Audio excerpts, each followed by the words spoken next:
Here we go.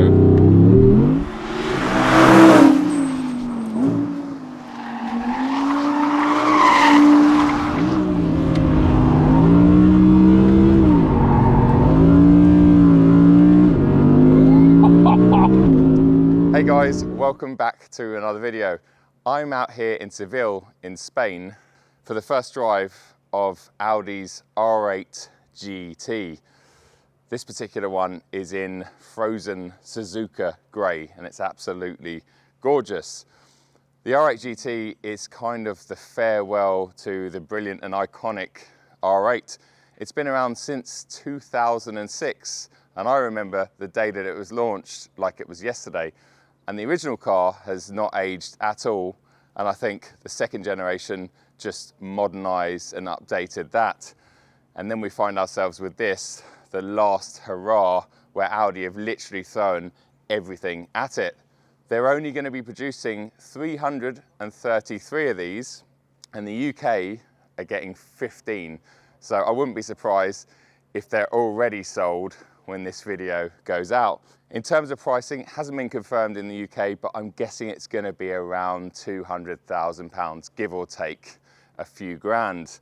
Let's have a quick look at what makes this R8 GT so special, what Audi have changed with, let's call it, the regular rear-wheel drive performance. Well, one of the first most obvious things are these beautiful 20-inch 10-spoke forged alloy wheels, and they're clad with my favourite tyre, the Michelin Pilot Sport Cup 2, which should just about find grip in today's, let's call it, greasy conditions. They look fantastic. Behind them you can see the carbon ceramic brakes, which are a standard fit option. Now we're around the back. Well, Audi have decided to make this final edition rear-wheel drive. I think for two reasons. Number one is to save weight, and number two, well, it very much looks like a racing car, and their GT3 spec R8 has always been rear-wheel drive, and obviously I'm a rear-wheel drive fanboy, so I've got no issues with that whatsoever. But what's going to be interesting is the 5.2 litre V10 that hides underneath this beautiful glass boot bonnet, whatever you want to call it. Well, it's now got the full fat 620 horsepower and 565 newton meters of torque. So it would be interesting to see how it manages to put all of that power and torque through the rear wheels alone. That runs through the familiar 7-speed dual clutch gearbox, but they've updated that gearbox and played with the software. So they say the changes and stuff are going to be quicker and probably more race car. And something else that we need to talk about, which is just as obvious as the wheels, is all of the aero on here. So we've got the big carbon splitter, we've got these canards around the side here, we've got the wing on the back, which is a swan neck wing similar to Porsche's GT3, and we've got a big diffuser. Now, it was tested in a wind tunnel. That's what they told us last night in the briefing. I was very interested to see what that meant. Did they just test it in a wind tunnel to see that it didn't produce more lift than downforce? But actually, at top speed, which is 199 miles an hour, it produces about 300 kilos of downforce. So that's like me sitting on the bonnet, me sitting on the roof, and another me sitting on the back of the car. So that's a lot of downforce. We're not going to get 199 miles an hour out of it today on this circuit in these conditions, but it is good to see that these aren't just styling cues like, let's say, BMW's M Performance stuff that does absolutely nothing in terms of aero. They're actually functional, and that gets a big thumbs up from me. In terms of its claimed 0 to 62 figure, well, Audi say it will do it in 3.4 seconds, and I'm sure in perfect conditions on the perfect tarmac, it would probably break the 3-second barrier because they're always very conservative. It will also do 0 to 124 miles an hour, which I believe is 200 kilometers per hour, in 10.1 seconds. In terms of weight saving measures, well, it's about 20 kilos lighter than the rear-wheel drive performance. So that's 1,570 kilos. So it's no featherweight, but also no heavyweight, and they've managed to save weight in places like the wheels, the standard carbon ceramic brakes. There's actually a carbon fiber torsion bar across the front axle here, and that alone saves, I don't know, 3 or 4 kilos. So there's lots of weight saving measures, and it's good to hear that it is lighter even with all of this aero stuck on top. The last thing to talk about, which we will play with once we get it out on track, is the 7-way adjustable torque vectoring system. So if you press the checkered flag button on the steering wheel, which is the performance button, you've now got 7 different settings. Think of it like a traction control sort of toggle, but it's meant to aid you with sliding. So hopefully it will make me look like a bit more of a hero than perhaps I am. Before we jump inside and take this car out on the road and out on the track, I just want to talk about the fact that it has the optional GT coilover sport suspension. So that's one of probably very few options you can get with the R8 GT. Right, let's jump in the car and take it out on the road.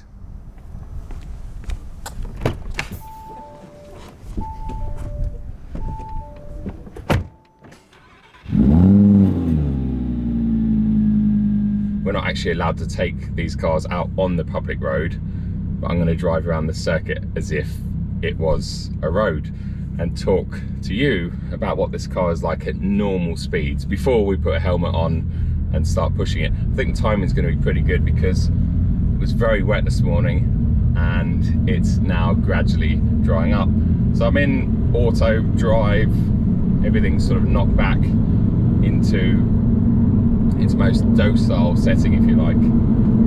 This is probably what most people spend most of their time driving the R8s, because let's face it, it's such a brilliant daily. It always has been from day one, rivaling cars like the 911. I think that's what makes it such a good sort of daily supercar, if you like. But has this final hardcore GT ruin that dailiness? I'd be lying if I said I hadn't already spent some time in this car out on the circuit earlier today. And what I've taken away from that is just how comfortable it is. We'll try and find a bumpy curb to demonstrate. So this is a really rough, ripply curb. Okay, you know it's there, but it's just ironed out so much.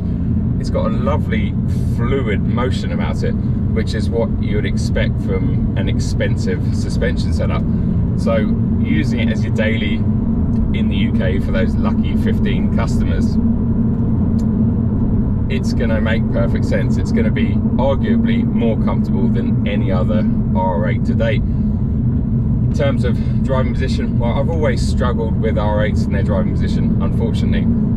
For those of you that are new to the channel, I'm 6'4" and I've got a very long torso. So as you can see, with these gorgeous bucket seats right down as far as they can go, well, my head is awfully close to the headlining, and that becomes an issue a bit later on when I put the helmet on. But aside from that, once again, I'll be back to the fact that the R8 is such a great daily. You've got such good visibility out the front, lovely massive windscreen, got lovely big side windows, there's not too many blind spots. But what the GT has is that big wing on the back, and yeah, you guessed it, it kind of obscures most of your vision. Not all of it. It's definitely still worth having a rear view mirror, but you really can't see much in there. But I guess, yeah, as a daily, using it as a normal car, it feels really, really good. Steering feels lovely. Can't hear too much engine note even when you start pushing on. There's a bit more sound than, let's say, the regular R8 rear wheel drive performance, or you can call it the regular V10 performance quattro. There's a bit more sound. I think they've taken away some of the sound deadening, but it's definitely not filling the cabin with sound. When you press the performance button or put it into dynamic and opens the exhaust, then you hear a bit more engine sound, especially when you change down. I mean, 5, 6, 7, 8, 9. I mean, it revs to almost 9,000 RPM, and that sound when you're up there is just biblical. Right, let's not waste any more time cruising around this circuit because I literally have another 15 minutes out here. So I'm gonna head back to the pits now, put my helmet on, and then take you around for some quicker laps before that rain comes back in. So let's peel into the pit lane. I now have my helmet on, and as you can see, it's quite cramped in here, but I will make do because I'm not going to turn down some laps around here at pace in this car. I am going to do a launch control out of the pits. As you can see, it's pretty wet out there, so it's probably not going to be the best of launches. Here we go. Short shifted itself into second there to find some grip. As it changed into third, it's still got some wheel spin.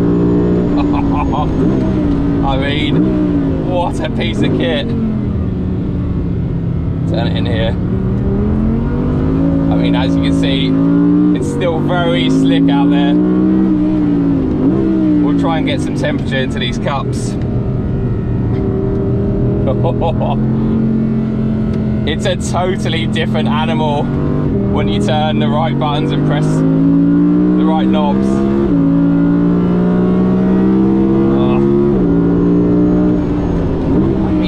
The pace it has is just ridiculous. I'm being very cautious because of the grip levels.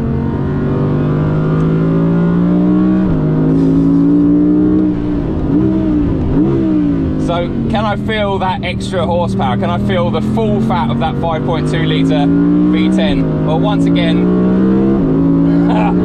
unfortunately, when you get up towards the top end of the rev range, you can feel the rears wanting to break traction, even top of third. Come out here in third, foot on the floor. Oh yes. Wow. The gear shifts are so fast. They said that they'd updated the gearbox and played with the software, and you can definitely feel that 100%.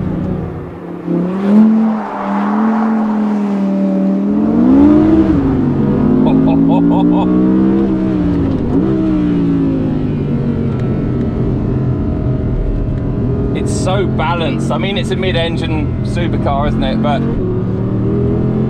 even in these low grip conditions, you can feel that Audi have absolutely nailed everything.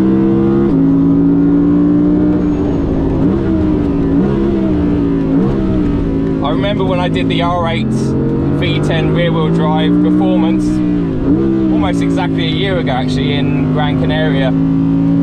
I remember feeling a little bit emotional on that event, thinking this might be the last special R8. Well, I was wrong. There was rumours of this back then, and I'm so glad that Audi have gone out with a bang.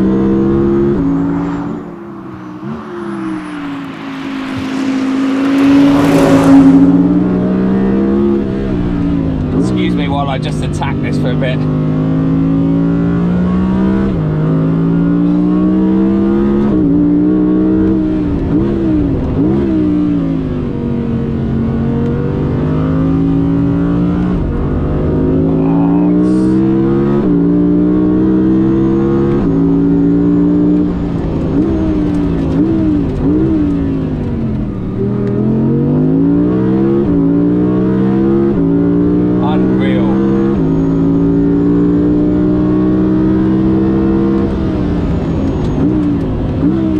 Those 15 customers in the UK, or one of those 333 customers globally, you're in for a bit of a treat. You really are.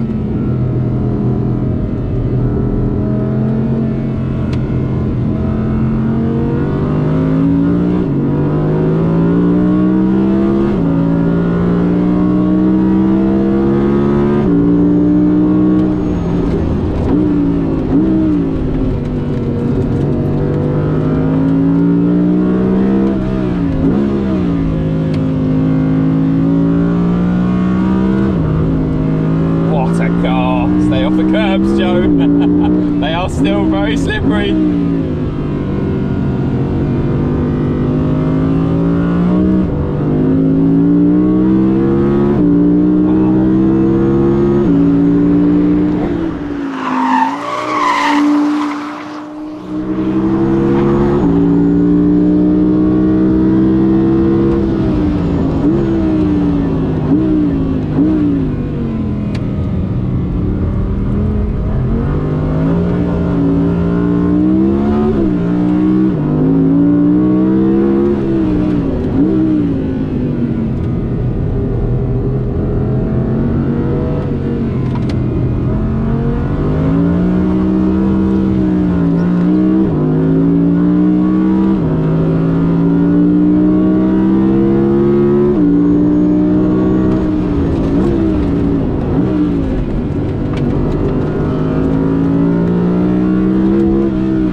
Okay, let's get this helmet off so I can cool down a little bit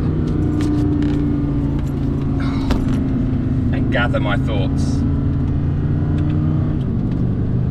What a machine. What a fantastic bit of kit.